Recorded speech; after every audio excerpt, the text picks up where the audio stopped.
നമസ്കാരം, JB ജംഗ്ഷനിലേക്ക് സ്വാഗതം. മലയാള സിനിമയിൽ തനതായ ഇടം നേടിയ വളരെ സവിശേഷതയുള്ള ഒരു അഭിനേത്രിയെയാണ് ഞങ്ങൾ JB ജംഗ്ഷനിൽ ഇന്ന് അതിഥിയായി കൊണ്ടുവരുന്നത്. മറ്റാരുമല്ല, ഒരു ജൂനിയർ ആർട്ടിസ്റ്റിൽ നിന്ന് മലയാള സിനിമയുടെ മനസ്സ് കവർന്നെടുത്ത, ഒരുപക്ഷെ 80കളിലെ ശുഭിത യൗവനത്തെ മാറോട് ചേർത്ത ശാന്തി എന്ന സീമയെ നമുക്ക് JB ജംഗ്ഷനിലേക്ക് സ്വാഗതം ചെയ്യും. സീമ ചേച്ചി, ഞാനിപ്പോൾ എന്താ വിളിക്കണ്ടേ? സീമ എന്ന് വിളിച്ചാൽ മതിയല്ലോ അല്ലേ? എൻ്റെ അത്രയും വയസ്സുണ്ടാകാൻ സാധ്യതയില്ല എങ്കിൽ പോലും വയസ്സല്ലല്ലോ കുഴപ്പം. മനസ്സിൻ്റെ അവസ്ഥയാണ്. അതെ, അല്ല എന്നെക്കാരും ചെറുപ്പം. ഇപ്പൊ ചേച്ചിന്ന് വിളിച്ചത് സാറങ്ങ് കൊച്ചാവണ്ട, അതുകൊണ്ട് സീമ എന്ന് വിളിച്ചാൽ മതി. അപ്പൊ എൻ്റെ സീമ അനുജത്തി അല്ല, സീമ കുഞ്ഞെന്ന് വിളിച്ചോളൂ. സീമ കുഞ്ഞ്, അത് തന്നെ ബെസ്റ്റ്. പണ്ട് ശശിയേട്ടൻ വിളിച്ച പേരാണല്ലോ അത്. ഏത് സീമ കുഞ്ഞ് എന്നൊക്കെ? സീമ കുഞ്ഞെന്നൊന്നും വിളിക്കൂല. പിന്നെ എന്താ വിളിച്ചത്? അത് ആദ്യമായിട്ട് വിളിച്ചോട്ടെ. ആണോ? ശരി, ഞാൻ സീമ കുഞ്ഞ് വിളിച്ചേക്കാം. Good, thank you. ഞാൻ വിളിക്കുന്ന പോലെ നിങ്ങൾക്കും വിളിക്കാൻ കേട്ടാ. വിളിച്ചോളൂ, കുഴപ്പമില്ല. ഒരു കുഞ്ഞാണ് യഥാർത്ഥത്തില്. സത്യമാണ്. സീമ, ഇത് ഒരുപാട് കാലമായിട്ട് ഞങ്ങൾ ആഗ്രഹിച്ചൊരു അഭിമുഖമാണ്. എന്താ കാരണം എന്ന് വെച്ചാൽ, മലയാള സിനിമയിൽ വളരെ തീക്ഷ്ണമായ സാഹചര്യത്തിൽ സിനിമയിലേക്ക് വന്ന് സിനിമയിൽ പടിപടിയായി ഉയർന്ന് പലതരത്തിലുള്ള വൈവിധ്യമാർന്ന ജീവിത അനുഭവങ്ങൾ ഉള്ള അപൂർവം നടികളുടെ പട്ടികയിലാണ് സീമ വരുന്നത്. ഒരുപക്ഷേ ഒരു മനുഷ്യൻ്റെ നിശ്ചയദാർഢ്യത്തിൻ്റെ പ്രതീകമായിട്ട് വേണമെങ്കിൽ ഈ സീമക്കുഞ്ഞിനെ വേണമെങ്കിൽ പ്രതിഷ്ഠിക്കാൻ പറ്റും. പിന്നെ 70കളുടെ അന്ത്യം, 80കളിലെ മലയാളി എപ്പോഴും വളരെ നൊസ്റ്റാൾജിയോടെ പറയുന്ന ക്ഷുഭിത യൗവന കാലഘട്ടത്തിൽ അവനെ തീ പിടിപ്പിച്ചൊരാളാണിത്. Thank you. അവളുടെ രാവുകൾ 17 തവണ കണ്ടു. ഞാൻ സീമ എന്നുള്ള നടിക്ക് അടിവരയിടാൻ വേണ്ടിയിട്ട് ഞാൻ ആ ഡയലോഗിലെ ഒരു വാചകമാണ് ശ്രദ്ധിച്ചത്. അവളുടെ രാവുകൾ 17 തവണ കണ്ടു. ഒരുപക്ഷെ ഇത് ശ്രീനിവാസൻ്റെ അറിയാലോ, അവരുടെ സ്ക്രിപ്റ്റും മറ്റു കാര്യങ്ങളൊക്കെ ഒരു നമ്മുടെ ജീവിത സാഹചര്യത്തിൻ്റെ ഒരു പരിച്ഛേദമാണ്, ഒരു റിയാലിറ്റിയാണ്. അപ്പോൾ ആ കാലഘട്ടത്തിലെ ചെറുപ്പക്കാർ സാധാരണഗതിയിൽ കാണുന്ന ഒരുപക്ഷെ ആ സിനിമയുടെ അളവിനെക്കുറിച്ചാണ് ശ്രീനിവാസൻ പറഞ്ഞത്. ആയിരിക്കും എന്തൊരു വല്ലാത്തൊരു സീമയെക്കുറിച്ച് ചിന്തിക്കുമ്പോൾ, സീമയെ അറിയാവുന്ന ആൾക്കാരെല്ലാം ഒരുപക്ഷെ പരാമർശിക്കുന്നൊരു സിനിമയാണ് അവളുടെ രാവുകൾ. പക്ഷെ അവളുടെ രാവുകൾ എന്ന് പറയുന്നത് സീമ വലിയൊരു അഭിവൃദ്ധിയിലേക്ക് വരുന്നതിനുള്ള ആദ്യ പടിയായിരുന്നത്. പക്ഷെ അതിന് മുമ്പുള്ളൊരു വലിയൊരു കാലഘട്ടമുണ്ട്. ആ കാലഘട്ടത്തെക്കുറിച്ച് പറയാനും അതിനെക്കുറിച്ച് അയവിറക്കാനും യാതൊരു മടിയും സീമ കാണിക്കാറില്ല. അതാണ് സീമയുടെ ഏറ്റവും പ്രധാനപ്പെട്ട ഒരു സവിശേഷത. പല ആൾക്കാരും ഒരു നിലയിലെത്തിക്കഴിയുമ്പോൾ പഴയ കാര്യങ്ങളെ മനഃപൂർവ്വം മറന്നുപോകും. മദ്രാസിൽ ഒരു നൃത്തക്കാരിയായിട്ട് ഒരുപക്ഷെ കിട്ടുന്ന തുച്ഛമായൊരു വേതനത്തെ മാത്രം നോക്കിക്കൊണ്ട് ജീവിതം മുമ്പോട്ട് നയിച്ചതാണ് സീമ.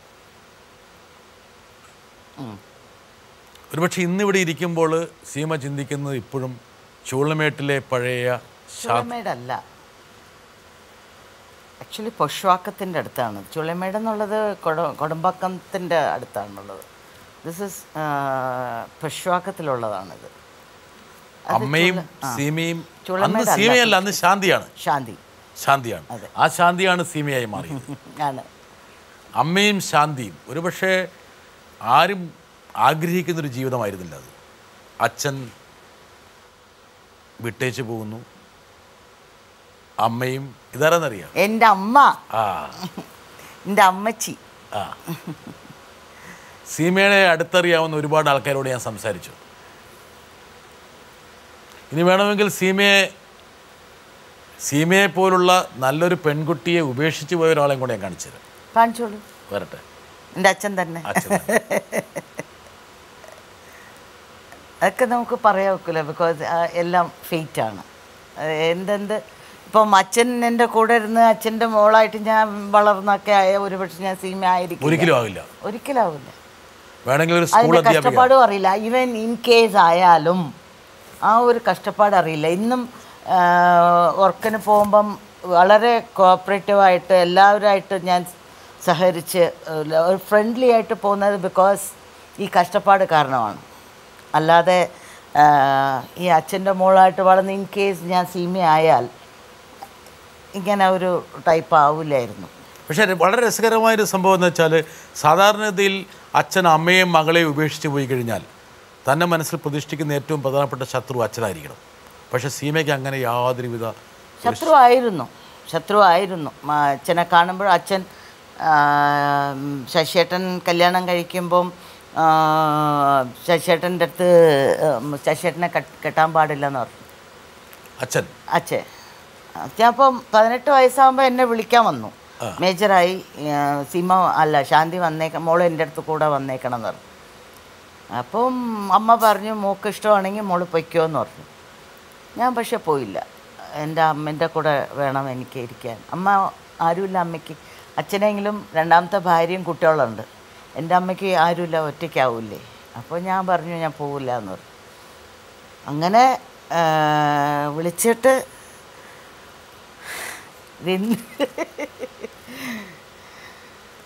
മകൾ ഇത്ര പ്രശസ്തയാകുമെന്ന് ഒരു പക്ഷേ അച്ഛൻ ചിന്തിച്ചിട്ടുണ്ടാവില്ല, കാണില്ല. അപ്പം ആ ഒരു സമയത്ത് അച്ഛൻ വന്ന് പറഞ്ഞു ഐ വി ശശിനെ കല്യാണം കഴിക്കരുതെന്ന്. ഞാൻ പറഞ്ഞു എന്തുകൊണ്ടാണെന്ന് ചോദിച്ചു. അല്ല ശരിയാവില്ല, നമ്മൾ നമ്പ്യാസാണെന്ന്. ഇപ്പം അതിനെന്താ വേണ്ടേ? കല്യാണത്തിന് ഞാൻ വരില്ല എന്ന് പറഞ്ഞു. ഞാൻ പറഞ്ഞു വരണ്ട. നാളെ കല്യാണത്തിന് അച്ഛൻ വന്ന് നിന്നാൽ എൻ്റെ അമ്മ എവനെയോ ഓർത്തനെ വെച്ചുകൊണ്ടിരിക്കുകയാണ് പുതിയതെന്നേ ആൾക്കാർ വിചാരിക്കുള്ളൂ. അച്ഛനാണെന്ന് അറിയില്ല. ഇതിനെനിക്ക് ബോധിപ്പിക്കാൻ ഒക്കില്ല എന്ന് പറഞ്ഞു ഞാൻ. അതുകൊണ്ട് അച്ഛൻ വരാതിരിക്കുന്നതാണ് നല്ലതെന്ന് പറഞ്ഞു. അന്ന് വളരെ ബോൾഡായിരുന്നു.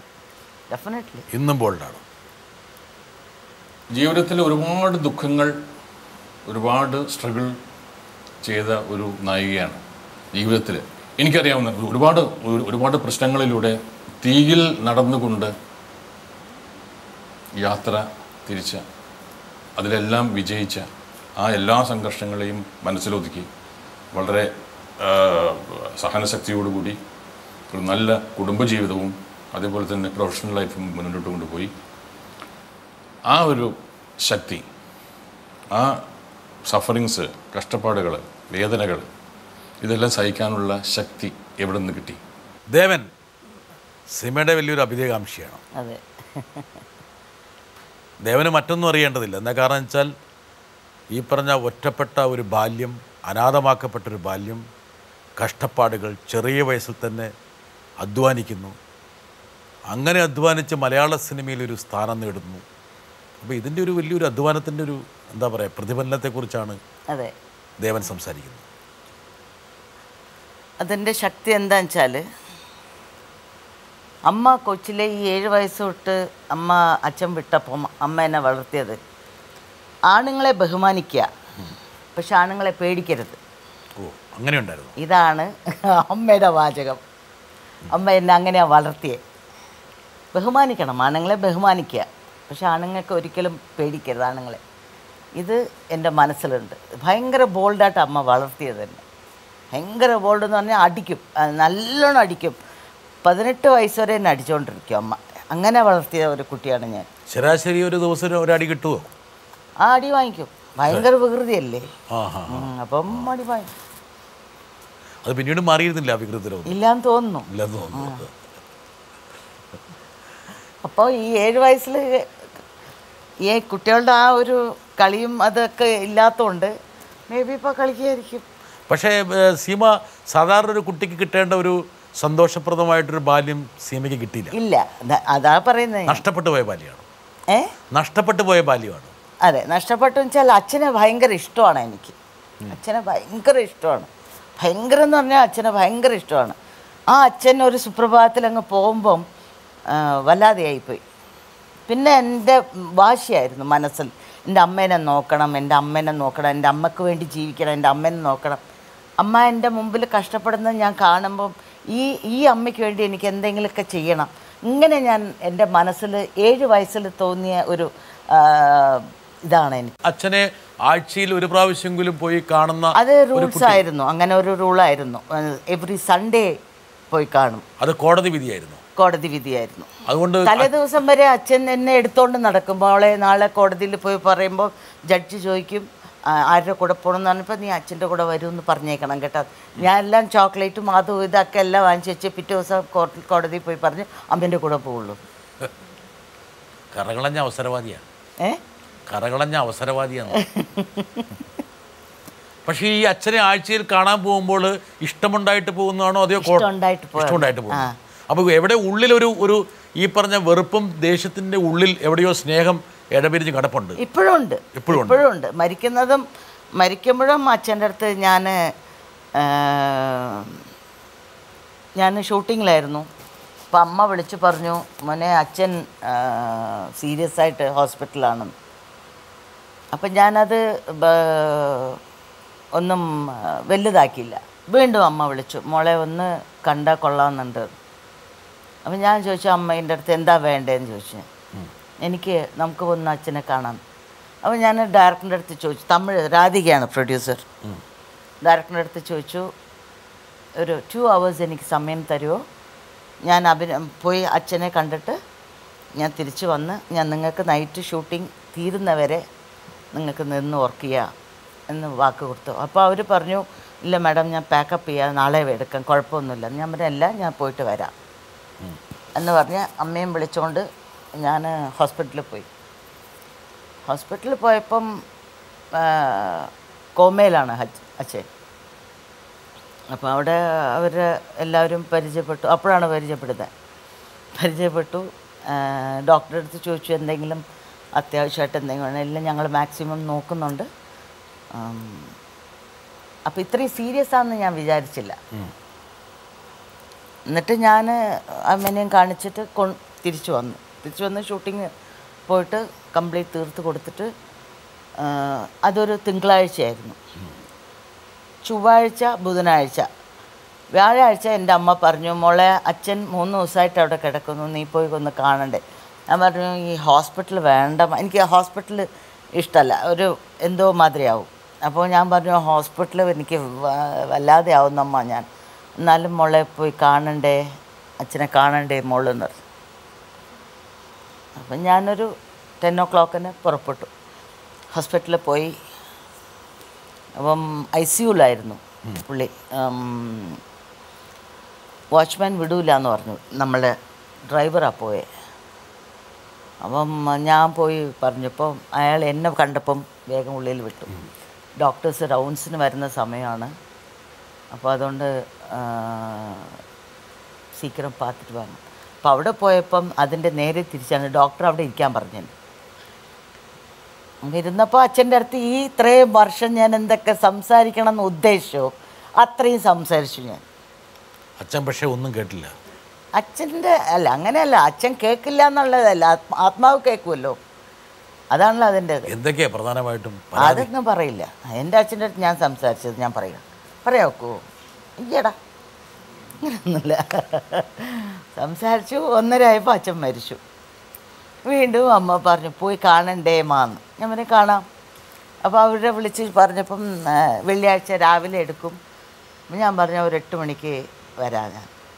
അപ്പം അമ്മേൻ്റെ അടുത്ത് പറഞ്ഞു 8 മണിക്ക് ഞാൻ ഈ അച്ഛൻ്റെ അടുത്ത് സംസാരിച്ചെന്ന് ചോദിക്കാൻ കാരണം എന്ന് വെച്ചാൽ ഒരുപക്ഷെ സമാനമായ ദുഃഖം അനുഭവിക്കുന്ന പെൺകുട്ടികൾക്കോ അല്ലെങ്കിൽ സ്ത്രീകൾക്കോ അച്ഛനോട് എന്തായിരിക്കാം പറയാനുണ്ടാകുക എന്നുള്ളൊരു ധാരണ കിട്ടാൻ വേണ്ടിയാണ് ഒരുപക്ഷെ സീമ പറഞ്ഞിട്ടുണ്ടാവുക. അല്ല, അച്ഛൻ്റെ അടുത്ത് പറഞ്ഞത് എന്താണെന്ന് വെച്ചാൽ അച്ഛൻ്റെ കടപ്പാടൊന്നും എനിക്ക് ചെയ്തിട്ടില്ല. അച്ഛൻ എന്നുള്ളത് അച്ഛൻ്റെ എന്തൊക്കെ എനിക്ക് ആവശ്യപ്പെട്ടോ അതൊന്നും അച്ഛൻ എനിക്ക് ചെയ്ത് തന്നിട്ടില്ല. അതായത് റോയലായിട്ടാണ് എന്നെ പഠിപ്പിച്ചതും വളർത്തിയതൊക്കെ. അച്ഛൻ നല്ല ജോലിയാണ്, TVSലാണ്. അപ്പം എൻ്റെ ഒരു ഇത് ആലോചിക്കണം, 7 വയസ്സ് വരെ ഈ കഷ്ടപ്പാട് എന്താണെന്ന് എനിക്കറിയില്ല. 7 വയസ്സ് വരെ രാജകീയമായി ജീവിച്ചു. അതെ, ഭയങ്കര റോയലായിരുന്നു. കാറുണ്ട്, ആ രാജയോഗം കഴിഞ്ഞു. അപ്പോൾ അത് പോകുമ്പം അതിൻ്റെ ഒരു ഫീലിംഗ് ഉണ്ടല്ലോ, അത് ആ കുട്ടിയാവുമ്പം അതിങ്ങനെ മനസ്സിലങ്ങ് പിടിക്കും. എപ്പോഴും ശ്രദ്ധിച്ചാൽ കുട്ടികൾക്ക് എന്തെങ്കിലും ഒരു കാര്യം നമ്മൾ എന്തെങ്കിലും ചെയ്താൽ അത് അവസാനം വരെ ആ കുട്ടികൾ മറക്കില്ല. ഇത് എല്ലാവർക്കും ഉള്ള ഒരു സ്വഭാവമാണ്. സിമ അത് ആർക്കും ബോധ്യപ്പെടുന്ന ഒരു കാര്യമുണ്ട്. കാരണം എന്ന് വെച്ചാൽ 7 വയസ്സ് വരെ എല്ലാ സൗഭാഗ്യവും അനുഭവിച്ച് ജീവിച്ചിട്ട് ഒരു പൊടുന്നനെ അതെ ആ ഒരു വെളിച്ചമില്ലാതാകുന്നു, ആ ഒരു സഹായഹസ്തമില്ല, ഒരുപക്ഷെ സുരക്ഷിത കവചമില്ല, ഒന്നുമില്ല, അനാഥമാക്കപ്പെടുന്നു. അതൊരു ആ വയസ്സിലൊന്നും അതിൻ്റെ ഒരു ഗൗരവം ബോധ്യപ്പെടാൻ ആയിട്ടില്ലെങ്കിൽ പോലും ഈ പറഞ്ഞ ഇതെല്ലാം നഷ്ടപ്പെടുമ്പോൾ ഉണ്ടാകുന്ന ഒരു ബോധമുണ്ട്. അതെ, അത് ഒരിക്കൽ അച്ഛനെ ഞാനും അമ്മയും മീറ്റ് ചെയ്യാൻ പോയി. അച്ഛൻ വരാതെയായപ്പോൾ അപ്പം ഞങ്ങളെ നോക്കി ചോദിച്ചു അച്ഛൻ, ആരാ നിങ്ങളെന്ന്. ഒരു ചെയറിലിങ്ങനെ കിടക്കായിരുന്നു. അപ്പോൾ അമ്മ എൻ്റെ കൈ പിടിച്ചിട്ട് വാ മോളെ എന്ന് പറഞ്ഞ് തിരിച്ചു വന്നു. അപ്പം കരയാൻ തുടങ്ങിയതാണ് അമ്മ. ട്രെയിന് മുഴുവനും കരച്ചിലായിരുന്നു. അപ്പോൾ എല്ലാവരും എൻ്റെ അടുത്ത് ചോദിക്കും, പാപ്പ എതുക്ക് അമ്മ അഴൂറാങ്ങന്ന് ചോദിക്കും. ഞാൻ പറഞ്ഞ ഞാൻ തരാതെന്ന് പറയും. ഞാൻ അറിയില്ല എനിക്ക് എന്തിനാ കരയുന്നത്. അപ്പോഴേക്കും അച്ഛൻ വേറൊരു വിവാഹം കഴിച്ചു വേറെ വിവാഹം കഴിച്ചു. സീമയും അമ്മയെ ഉപേക്ഷിച്ച് മറ്റൊരു വിവാഹം കഴിക്കാൻ വേണ്ടിയായിരുന്നു. അതെനിക്കറിയില്ല. അറിഞ്ഞിട്ടില്ല? അതെനിക്കറിയില്ല. പക്ഷെ വിവാഹം വിവാഹം കഴിച്ചിരുന്നു. ആഴ്ചതോറും അവിടെ പോകുന്നു? അല്ല, അതിന് മുമ്പായിരുന്നു. കല്യാണം കഴിക്കാൻ അച്ഛൻ അപ്പം കല്യാണം കഴിച്ചില്ല ഞാൻ പോകുമ്പോഴൊന്നും. നിങ്ങൾ ഉപേക്ഷിച്ച് പോയ ശേഷം കുറെ കഴിഞ്ഞിട്ടാണ് വിവാഹം കഴിച്ചത്. പിന്നീട് ആഴ്ചതോറും അച്ഛൻ്റെ അടുത്ത് പോകാറുണ്ടായിരുന്നു? അതെ, ഒരാഴ്ചയിൽ ഒരു കൊല്ലം അങ്ങനെ പോയി ഞാൻ. പിന്നെ അച്ഛനെ കാണാൻ പോയില്ല. ഇത് കല്യാണമൊക്കെ കഴിഞ്ഞു എന്നുള്ള അറിഞ്ഞിട്ട് നമ്മളങ്ങ് പോയപ്പോൾ ഉണ്ട് ആരാന്ന് ചോദിച്ചപ്പം തന്നെ തിരിച്ചു വന്നു ഞങ്ങൾ. അപ്പം അച്ഛനെ ഒരിക്കലും പ്രതീക്ഷിക്കാത്തൊരു ചോദ്യമായിരുന്നു അത്. ആ അച്ഛനാണ് പിന്നീട് സീമയ്ക്ക് അവകാശം പറഞ്ഞു വന്നത്. അതെ, വിജയത്തിന് 100 പിതാക്കന്മാരുണ്ടാവും, പരാജയങ്ങൾക്ക് ഒരാളും ഉണ്ടാകില്ല എന്ന് പറയുന്നത് പോലെയാണ്. സീമ വളരെ പ്രശസ്തിയായ ഒരു നടിയായി എന്ന് അച്ഛൻ തിരിച്ചറിഞ്ഞു. ആ അച്ഛൻ പിന്നീട് സീമയുടെ കയ്യിലേക്ക് ഒരു കുട്ടിയെ വെച്ച് കൊടുത്തിട്ടാണ് പോയത് അല്ലേ? അനുജത്തിയെ വെച്ച് തന്നു. അനിയത്തി അവർ 3 പേരുണ്ട്. ഒരു 2 സിസ്റ്റേഴ്സുണ്ട്, ഒരു ബ്രദറുണ്ട്. ലക്ഷ്മി എന്നുള്ള അനുജത്തിനെ കൈപിടിച്ച് ഏൽപ്പിച്ചിട്ട് നോക്കാൻ പറഞ്ഞ ശേഷമാണ് അച്ഛൻ പോകുന്നത്. അല്ല, അച്ഛൻ്റെ അടുത്ത് ഞാൻ പറഞ്ഞാണ് നിങ്ങളുടെ ഭാര്യനെ ഞാൻ നോക്കാം, വിഷമിക്കണ്ട അച്ഛൻ എന്താണെന്ന് വെച്ചാൽ ചെയ്യുക, എനിക്കാണെങ്കിൽ എണിക്കുക, പോവാണെങ്കിൽ പോയി, ഈ കിടപ്പ് നല്ലതല്ല. ഇതാണ് ഞാൻ പറഞ്ഞത്. എൻ്റെ അടുത്ത് എന്ത് തെറ്റ് ചെയ്തെന്നാൽ ഞാൻ ക്ഷമിക്കുക, അതുപോലെ ഞാൻ എന്തെങ്കിലും തെറ്റ് ചെയ്തെന്നാൽ ക്ഷമിക്കുക. അതുകൊണ്ട് എന്നിട്ട് ദൈവത്തിനെ പ്രാർത്ഥിച്ചു, അച്ഛനെ കൊണ്ടുപോവുകയാണെങ്കിൽ കൊണ്ടുപോവുക, ഈ കിടപ്പ് വേണ്ട, അല്ലെങ്കിൽ നിങ്ങൾ രക്ഷപ്പെടുത്തി തരികയാണെങ്കിൽ തരിക, അത്രേ പ്രാർത്ഥിച്ചുള്ളൂ. എന്തായാലും ആ തീഷ്ണമായ സാഹചര്യത്തിൽ നിന്ന് പിന്നീട് സീമ കരകയറുന്നു. ചെറിയ നൃത്തരംഗങ്ങളിൽ തലകാണിക്കുന്നു, നൃത്തങ്ങളിൽ കുറച്ച് പൈസ കിട്ടുന്നു. പിന്നീടാണ് സിനിമയിലേക്കുള്ളൊരു വരവ്. അല്ല, അത് ഞാൻ സിനിമ അഭിനയിക്കണം എന്നുള്ള ഒരു ആഗ്രഹമൊന്നുമില്ല എനിക്കുള്ള, സത്യം പറയാണ്. ഞാൻ ഈ ഡാൻസിൽ വന്നപ്പം ആദ്യം എന്നെ മേക്കപ്പ് ടെസ്റ്റ് ഇട്ടത് ശിവാജി ഗണേശനാണ്. ഞാൻ 2ാമത്തെ സോങ് എന്തോ ചോപ്ര മാസിൻ്റെ അസിസ്റ്റൻ്റാണ് പോയപ്പം കമലാണ് എന്നെ പഠിപ്പിച്ചത്. ആക്ച്വലി കമലഹാസൻ. അപ്പം ചോപ്ര മാസിൻ്റെ അടുത്ത് അസിസ്റ്റൻ്റാണ് പോയപ്പം ശിവാജി സാറാണ് ചോപ്ര മാസിനെ വിളിച്ച്, ചോപ്ര ഇങ്ങ വാപ്പാന്ന് ചോദിച്ചു. இந்த பொண்ணு ரொம்ப அழகாக இருக்கலை குட்டி ரொம்ப அழகாக இருக்கலை, ആക്ട് பண்ணுவாளான்னு കേളു. ഞാൻ പറഞ്ഞു ആന്ന് പറഞ്ഞു. എത്ര വയസ്സായിരുന്നു? 14-15. ഓക്കെ. അപ്പോൾ ആന്ന് പറഞ്ഞ്.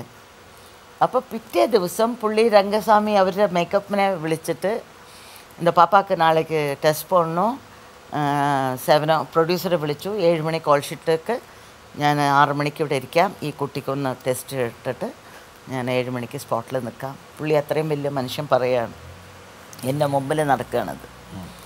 അപ്പം അങ്ങനെ തലേ ദിവസം തന്നെ 4-5 ഡയലോഗ്സ് എഴുതി തന്ന് പിറ്റേ ദിവസം രാവിലെ 4 മണിക്ക് മേക്കപ്പ് ഇട്ട് 5 മണിക്കൊക്കെ വന്ന് 6 മണിക്ക് പുള്ളി വന്നിട്ട് മേക്കപ്പ് ടെസ്റ്റ് ഇട്ടതാണ്. പിന്നെ അത് ഇങ്ങനെ പോയപ്പം അതിനൊരു എന്തുകൊണ്ടാണ് ഞാൻ അഭിനയിക്കാൻ വരുന്നില്ല, അങ്ങനെയൊന്നും യാതൊരു താല്പര്യമില്ല. പിന്നെ അത് അങ്ങ് എന്താ പറ്റിയ ഒന്നും എനിക്കും അറിയില്ല. അങ്ങനെ പോയി ഞാനതിനെക്കുറിച്ച് ഒന്നും ഇതാക്കില്ല. എനിക്ക് എൻ്റെ അമ്മേനെ നോക്കണം. എനിക്ക് മാസമായ എത്ര കിട്ടിയാൽ അവർക്ക് കൊടുക്കും, അമ്മയ്ക്ക് കൊണ്ട് കൊടുക്കും, അമ്മേൻ്റെ കൈ കൊണ്ട് കൊടുക്കും. അമ്മേൻ്റെ അടുത്ത് നിന്ന് 5 രൂപ വാങ്ങിക്കുള്ളൂ, കാശ് എന്തെങ്കിലും വേണമെങ്കിൽ. അമ്മ 5 രൂപ. ഇവൻ സിനിമയ്ക്ക് പോകുമ്പോഴും ഫ്രണ്ട്സൊക്കെ സിനിമയ്ക്ക് കൊണ്ടുപോവുകയാണെങ്കിലും അമ്മേൻ്റെ അടുത്ത് പെർമിഷൻ ചോദിച്ച് അമ്മ അത് അങ്ങനെയൊന്നും വിടില്ല. അമ്മ കൊണ്ടുപോകും. മോളെ ഞാൻ സിനിമയ്ക്ക് കൊണ്ടുപോകും, ആരുടെ അടുത്ത് കൂടെയും പോകരുതെന്ന് പറയും. അങ്ങനെ വളരെ ഇപ്പം ഞാൻ പറഞ്ഞില്ലേ, ഗിരിജ, രഘുവേട്ടൻ്റെ ഭാര്യ ഗിരിജ, ഇവളൊക്കെ ഭയങ്കര കൂട്ടാണ് എൻ്റെ 73 തൊട്ട്. അപ്പം അവളൊക്കെ വന്ന് റിക്വസ്റ്റ് ചെയ്യും, അമ്മ ഞങ്ങൾ സൂക്ഷിച്ച് കൊണ്ടുവന്ന് വിടാം. അങ്ങനെ വളർന്ന ഒരിതാണത്. അപ്പം ഇപ്പം കണ്ടില്ലേ സോങ് ശശിയേട്ടൻ്റെ ആ സോങ് മറ്റേ ഹരിഹരൻ പാടി അഭിനയിച്ചു. അതെ, അതാണ് എന്നെ കാണുന്നത് ശശിയേട്ടൻ. IV ശശി ആദ്യമായിട്ട് സീമയുടെ മുകളിൽ കണ്ണ് വെക്കുന്ന അവിടെയാണ്? ഇല്ല, ഇതായി ഇവിടം വരെയിലാണ്. അതിന് ശേഷമാണ്? അതിന് മുമ്പാണ്. ഓ, മൂപ്പർ ആളൊരു പഹയൻ തന്നെ കേട്ടോ.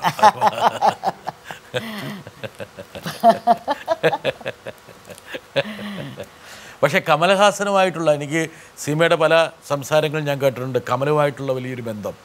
കമലന്ന് നൃത്താധ്യാപകൻ തങ്കപ്പൻ മാസ്റ്ററുടെ അടുത്താണ്, വീടിൻ്റെ അടുത്താണ്.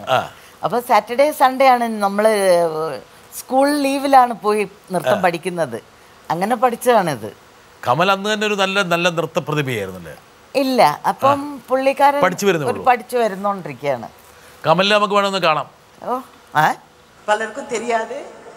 என்னுடைய குரு 42 இயர்ஸ் முன்னாடி, 42 வருஷத்துக்கு முன்னாடி எனக்கு தாத்தா தை சொல்லி கொடுத்த என்னுடைய குரு. 42 வருஷம் முன்னாடி தாத்தா நதும் சொன்னாங்க.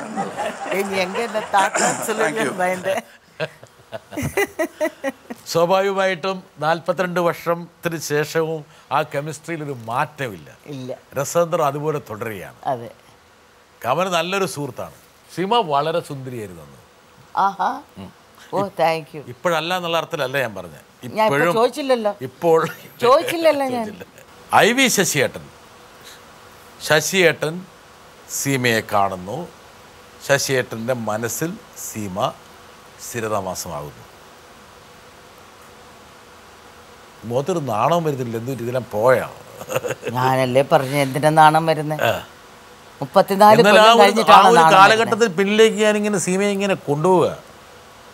അന്ന് ഇതൊന്നും തിരിച്ചറിയാനുള്ള നാണം ഇല്ലല്ലോ. മുഖത്ത് എന്ത് നാണം വരുന്നേ? ഓ, അത് ശരി. അങ്ങനെയായിരുന്നല്ലേ? അതൊക്കെ അഭിനയമല്ലേ, ഒക്കെ ചുമ്മാ. നാണമൊന്നും യഥാർത്ഥത്തിൽ ഇല്ല. എപ്പോൾ നോക്കിയാലും നാണം വന്നോണ്ടിരിക്കോ? അതേ വരുന്ന സമയത്തല്ലേ വരുള്ളൂ. ഓ, അങ്ങനെയാണ്. വരട്ടെ എന്നാല്. ഇനി നാണം വരുമോ ഞാൻ നോക്കാമല്ലോ. എന്നെ ഒരു സംവിധായകൻ എന്ന നിലയിലല്ല, ഒരു ഭർത്താവ് എന്ന നിലയിൽ എങ്ങനെ കാണുന്നു,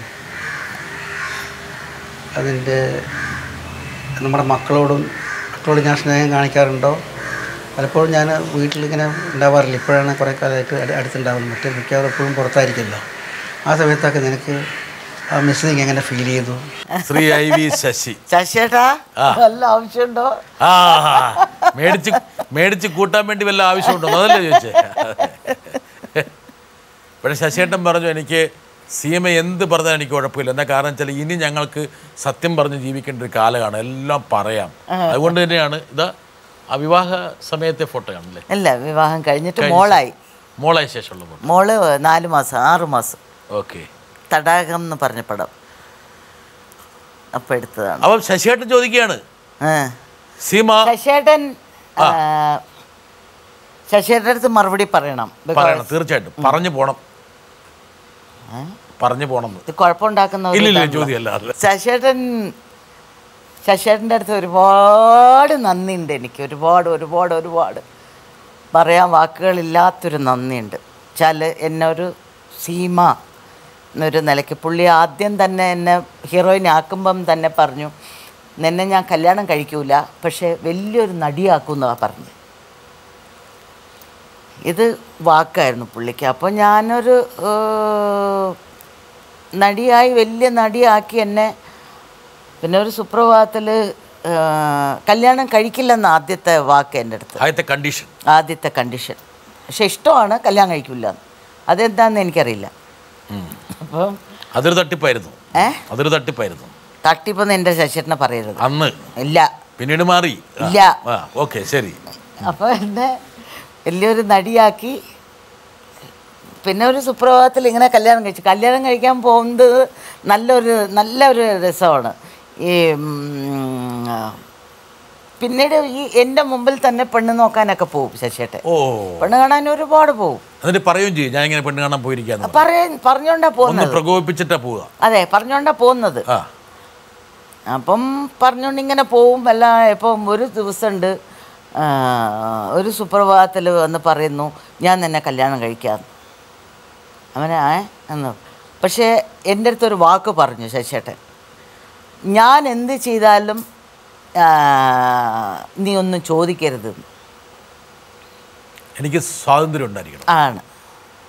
അപ്പം ഞാൻ പറഞ്ഞു, എനിക്കത് മനസ്സിലായില്ല എന്ന് പറഞ്ഞ്, അങ്ങനെ ഇപ്പോൾ കെട്ടണ്ടെന്ന് പറഞ്ഞ്, ആ ഒരു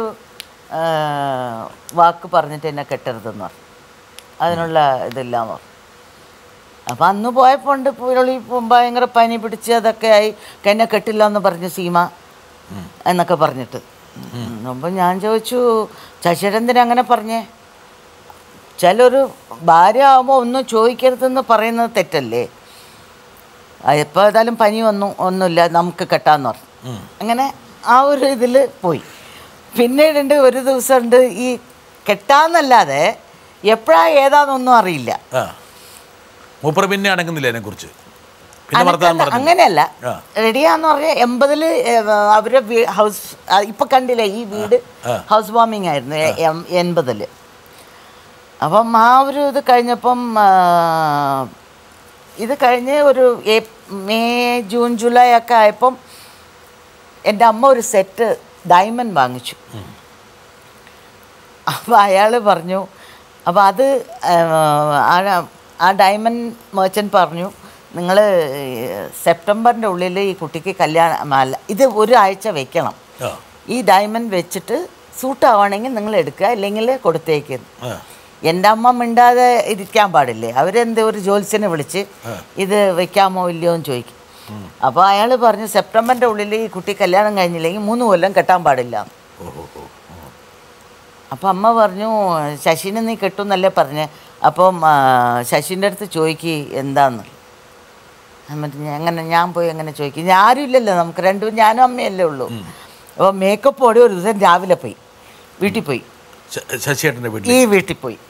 പോയിട്ട് ഞാൻ പറഞ്ഞു, ശശിയേട്ടാ കെട്ടുകയാണെങ്കിൽ കെട്ടണം, ഇവിടെ ആണെങ്കിൽ വിടുക, എനിക്കിങ്ങനെ ജോത്സ്യം പറഞ്ഞു അമ്മ പറഞ്ഞു വെച്ചിട്ടുണ്ട്. കയ്യിൽ കത്തിയോ തോക്കോ എന്തെങ്കിലും ഉണ്ടായിരുന്നു? ഇല്ല, കത്തി തോക്കം ഉണ്ടെങ്കിലും കുഴപ്പമില്ല, കെട്ടുകയാണെങ്കിൽ കെട്ടുക, ഇല്ലെങ്കിൽ വിടുകയാണെങ്കിൽ വിടുക, സെപ്റ്റംബറിൽ കെട്ടണമെന്ന് അമ്മ പറഞ്ഞിട്ടുണ്ട്. എന്താന്ന് ഡിസൈഡ് ചെയ്യാന്ന് പറഞ്ഞ് ഞാൻ ഒറ്റ പോക്കങ്ങ് പോയി.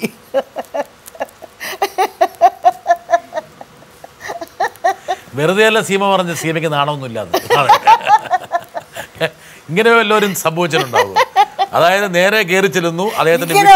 ആർട്ടിസ്റ്റ് ആരെയും ഇങ്ങനെയുള്ള ആർട്ടിസ്റ്റ് ഞാൻ ചോദിക്കാണ്, ഇങ്ങനെ ആർട്ടിസ്റ്റ് കണ്ടിട്ടില്ല? കണ്ടിട്ടില്ല. അതാ സ്വാഭാവികമായിട്ടും ഇപ്പൊ സീമയെ ഈ കസേര ഇരുത്തിയപ്പോൾ തന്നെ എനിക്കറിയാം, അതായത് ഞാൻ വളരെ സവിശേഷതയുള്ള ഒരു നടിയെയാണ് അഭിമുഖം ചെയ്യാൻ പോകുന്നത് എനിക്കറിയാം. മലയാള സിനിമയുടെ ജാതകം തിരുത്തി കുറിക്കുക മാത്രമല്ല, ഒരുപാട് വ്യതിയാനങ്ങൾ സൃഷ്ടിച്ചൊരു നടിയാണത്. അങ്ങനെ ശശിയേട്ടനെ ഭീഷണിപ്പെടുത്തുന്നു, ശശിയേട്ടൻ സമ്മതിക്കുന്നു. ഭീഷണി ഇൻവേർട്ടർ കോമയിലിട്ടതാണ്, ഭീഷണി ഇൻവേർട്ടർ കോമയിലായിട്ടത്, ഭീഷണി ഇട്ടത്. ഓക്കെ, അങ്ങനെ ശശിയേട്ടൻ പറയുന്നു, ഒരു ഡേറ്റ് പറയുന്നു. ഇല്ല, അപ്പോൾ ഞാൻ പോയി. അപ്പം പുള്ളി ഇങ്ങനെ ഇരുന്ന് എല്ലാം കൂടി ആയപ്പം ഈ രഘുവേട്ടല്ലേ, രഘുണ്ണ ഗിരിജൻ്റെ ഭർത്താവിനെ വിളിച്ച് പറയുന്നു, സംസാരിക്കുന്നു, ഇതുപോലെ കെട്ടണം എന്നൊക്കെ. വളരെ ഷോർട്ട് പീരീഡാണ്. അതായത് 1980 ഓഗസ്റ്റ് 28 എൻ്റെ വെഡിങ് ആനിവേഴ്സറി, കല്യാണ ദിവസം. ഇത് ഞാൻ പറയുന്നത് ജൂലൈ എൻഡിൽ എന്തോ ആണ്. അപ്പം ആകെപ്പാട് കുറച്ച് ദിവസമേ ഉള്ളൂ. അപ്പം അത് രഘുണ്ണ എന്താ പറയുക, മാങ്കാട് ടെമ്പിളിൽ ഏർപ്പാട് ചെയ്തു. എല്ലാവർക്കും ഓറലായിട്ടാണ് ശശിയേട്ടൻ വിളിക്കുന്നത്. കല്യാണത്തൊന്നുമില്ല, ക്ഷണക്കത്തൊന്നുമില്ല, ഒന്നുമില്ല, സമയമില്ല. അപ്പം പെട്ടെന്നാണ്. അപ്പം റിസപ്ഷൻ വയ്ക്കുന്നു താജിൽ. ഞാനുണ്ട് ട്രിവാൻഡ്രത്ത് വരുന്നു ഷൂട്ടിങ്ങിന്.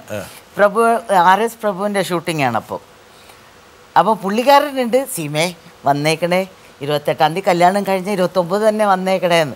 ഞാൻ പറയും മനുഷ്യ അതൊക്കെ ശരിക്കുള്ള ജീവിതത്തിലാണ് പോകുന്നത്, ഇതിങ്ങനെ പറഞ്ഞാൽ എങ്ങനെ ഞാൻ വരും. അങ്ങനെ 27-ാം തീയതി വൈകുന്നേരം എന്നെ അയക്കുന്നത്. കല്യാണത്തിന് വരുന്നവർ മുഴുവൻ എൻ്റെ കൂടെയാണ് ഇരിക്കുന്നത്. 27 കല്യാണത്തിന് പോയിട്ട് 28 കല്യാണം കഴിഞ്ഞിട്ട് 29 തിരിച്ചു വന്നു. തിരിച്ച് ട്രിവാൻഡ്രത്തേക്ക് തന്നെ വന്നു, ഏർലി മോർണിംഗ് ഫ്ലൈറ്റിൽ. അല്ല, അതിന് മുമ്പ് തന്നെ നിങ്ങൾ എല്ലാ പ്രായോഗിക അർത്ഥത്തിലും നിങ്ങൾ വിവാഹിതരായിരുന്നല്ലോ. അതെങ്ങനെ നിങ്ങൾ പറയുന്നത്? അല്ല, ഞാൻ ചോദിക്കുകയാണ്. അയ്യടാ, പള്ളി പോയി പറഞ്ഞാൽ മതി. നിങ്ങൾ ഈ ഇടപാടൊന്നും എൻ്റെ അടുത്ത് വേണ്ട കേട്ടാ. ഞാൻ ചോദിച്ചു എന്നുള്ളത് അറിയാം, അതിന് ഉത്തരവ് എനിക്ക് കിട്ടിയിട്ടുണ്ട്, ഇവർക്ക് കിട്ടിയിട്ടുണ്ട്. അതായത് ശശിയേട്ടൻ്റെ വാചകം പറഞ്ഞിരുന്നു. എന്ത് വാചകം? ഒന്ന്, ഞാൻ ശശിയേട്ടനോട് സംസാരിച്ചില്ല, അതുകൊണ്ടല്ലേ ഞാൻ പറയണം മുഴുവൻ. അതായത് എനിക്ക് ആ കുട്ടിയെ കടുത്ത പ്രണയമായിരുന്നു, സീമയെ വിവാഹം കഴിക്കണമെന്ന്. പക്ഷെ അന്ന് ആലോചിച്ചിരുന്നില്ല. പക്ഷെ ആ സൗഹൃദം, പ്രണയം തുടർന്നു പോകണമെന്നൊരാഗ്രഹം ഉണ്ടായിരുന്നു. പക്ഷെ വിവാഹം എൻ്റെ സ്വാതന്ത്ര്യത്തെ ഹനിക്കുമോ എന്നുള്ളൊരു ആശങ്ക എനിക്കുണ്ടായിരുന്നു. ഞാനൊരു ക്രിയേറ്റീവ് പേഴ്സണാണ്. അതെ, ആ ക്രിയേറ്റീവ് പേഴ്സൺ ചിലപ്പോൾ വിവാഹങ്ങളിൽ ചിലപ്പോൾ പ്രതിബന്ധമായി വന്നേക്കാം. അതുകൊണ്ട് അത് ജാഗ്രതപ്പെടുത്താൻ വേണ്ടി ഞാൻ സീമയോട് പറഞ്ഞു. പക്ഷേ ഏത് പെൺകുട്ടിക്കും ഉണ്ടാകാവുന്ന ഒരു പൊസസീവ്നെസ് വെച്ച് ഇല്ല, ഭാര്യയ്ക്കുള്ള എല്ലാ അവകാശങ്ങളും ഞാൻ സ്ഥാപിച്ചെടുക്കുമെന്ന് പറഞ്ഞു. പിന്നീട് സീമ പ്രപ്പോസ് ചെയ്യുന്നു, ഇൻ ദ സെൻസ് വിവാഹം കഴിക്കണമെന്ന്, കഴിക്കുകയാണെങ്കിൽ കഴിക്കാൻ പറയുന്നു. ഞാൻ വിവാഹം കഴിച്ചു. ഇതാണ് നടന്ന കാര്യങ്ങൾ. അങ്ങനെയല്ല, നല്ല പ്രണയമായിരുന്നു, ചുമ്മാ ലവൊക്കെ ഉണ്ടായിരുന്നു. ഇതൊക്കെ പറഞ്ഞ് തെറ്റാണ്. അപ്പം നിങ്ങൾക്ക് ആരോ തെറ്റായിട്ട് പറഞ്ഞിരിക്കുന്നു. എൻ്റെ കെട്ടിയവൻ പറഞ്ഞു കാണില്ല. നല്ല പ്രണയമായിരുന്നു. ഈ കെട്ടിയവൻ, എൻ്റെ കെട്ടിയവൻ ഇത് പറഞ്ഞൊന്നും പറഞ്ഞു കാണില്ല. ഇപ്പം ഞാൻ പറഞ്ഞില്ല. വളരെ സൂക്ഷിച്ചു വേണം നിങ്ങളുടെ അടുത്ത് ആൻസർ പറയാൻ. ചിരിക്കുന്നു നോക്കേ, അവര് കൂടെ ചിരിക്കുന്ന. അയ്യയ്യേ,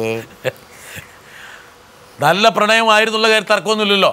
ഇല്ലാന്ന് ഞാൻ പറഞ്ഞല്ലോ. ഓക്കെ, അതുകൊണ്ട് തന്നെ ഞാൻ പറഞ്ഞേ, വിവാഹം കഴിഞ്ഞ് പിറ്റേന്ന് ഇങ്ങോട്ട് വരുമ്പോൾ പ്രത്യേകിച്ച് ഒരു പ്രശ്നം ഉണ്ടായിരുന്നില്ല എന്ന്. വിഷമം ഉണ്ടായിരുന്നു. പിറ്റേ ആൾക്കാരൊക്കെ അവിടെ ഇരിക്കല്ലേ, ശശിയുടെ ബന്ധുക്കളും എല്ലാവരും അവിടെ ഇരിക്കല്ലേ, അവരൊക്കെ വിട്ടിട്ട് വരികയല്ലേ. ഓ, ശശിയേട്ടന്റെ ബന്ധുക്കളെ വിട്ടു പോരുന്നതിന്റെ വിഷമം അത്രേ ഉള്ളൂ. അല്ല, ശശിയേട്ടൻ അതാ ഞാൻ പറഞ്ഞത്. എന്തെങ്കിലും പറഞ്ഞു കുഴപ്പിച്ച ശശിയേട്ടാ? ഇല്ലില്ല. എൻ്റെ കൂടെ അഭിനയിച്ച സിനിമകളിൽ എനിക്ക് ഏറ്റവും ഇഷ്ടപ്പെട്ട സിനിമ ഏതാണെന്നോ,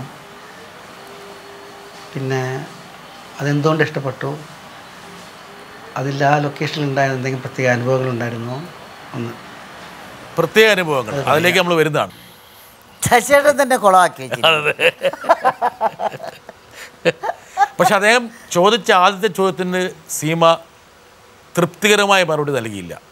അവളുടെ രാവുകൾ അല്ല, ആദ്യത്തെ ചോദ്യത്തിന് ഭർത്താവ് എന്ന നിലയിൽ എങ്ങനെയാണ് നീ എന്നെ കാണുന്നത്, ഞാൻ ഉത്തരവാദിത്വം നിറവേറ്റിയിട്ടുണ്ടോ? ഭർത്താവ് എന്ന നിലയിനേക്കാളും വലുതായിട്ടാണ് കാണുന്നത് ശശിയേട്ടനെ. ഗുരു എന്ന സ്ഥാനത്തും എന്നെ കൊണ്ടുവന്ന ഒരു മനുഷ്യൻ്റെ ആ നന്ദി കടപ്പാട് ഞാൻ മരിക്കുന്നവരതുണ്ടാവും. അതെൻ്റെ മനസ്സിൽ കയറിയത് കൊണ്ടാണ് ശശിയേട്ടൻ എന്തെങ്കിലും തെറ്റ് ചെയ്താലും ഞാനത് ക്ഷമിച്ചങ്ങ് പോകുന്നത്. ബിക്കോസ് എന്നെ പോലെ എൻ്റെ മക്കൾക്ക് അച്ഛനില്ലാതെ ആവരുത് എന്നുള്ളൊരു വാശി എൻ്റെ മനസ്സിലുണ്ടായിരുന്നു. എനിക്ക് എത്രമാത്രം അച്ഛനെ ഇഷ്ടമാണോ അത് എൻ്റെ മക്കൾക്ക് ഉണ്ടാവണം, ചൂണ്ടിക്കാണിക്കണം. കല്യാണത്തിനൊപ്പം IV ശശിയാണ് ഇത് കുട്ടികളുടെ അച്ഛൻ എന്നുള്ളത് ആ ഒരു വാശി എൻ്റെ മനസ്സിൽ കിടപ്പുണ്ട്. അതിന് മായ്ക്കാൻ എനിക്ക് പറ്റില്ല.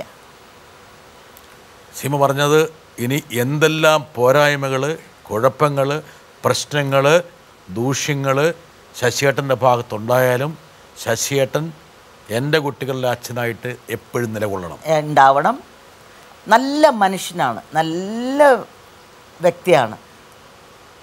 പക്ഷേ നല്ല ക്രിയേറ്റീവ് ആയതുകൊണ്ട് ഈ വീട്, കുടുംബം അങ്ങനെയൊന്നും ഒരു അറ്റാച്ച്മെൻറ്റ് പുള്ളിക്കുണ്ടാവില്ല. ബിക്കോസ് കാടാറ് മാസം നാടാറ് മാസം പോലെയാണ്.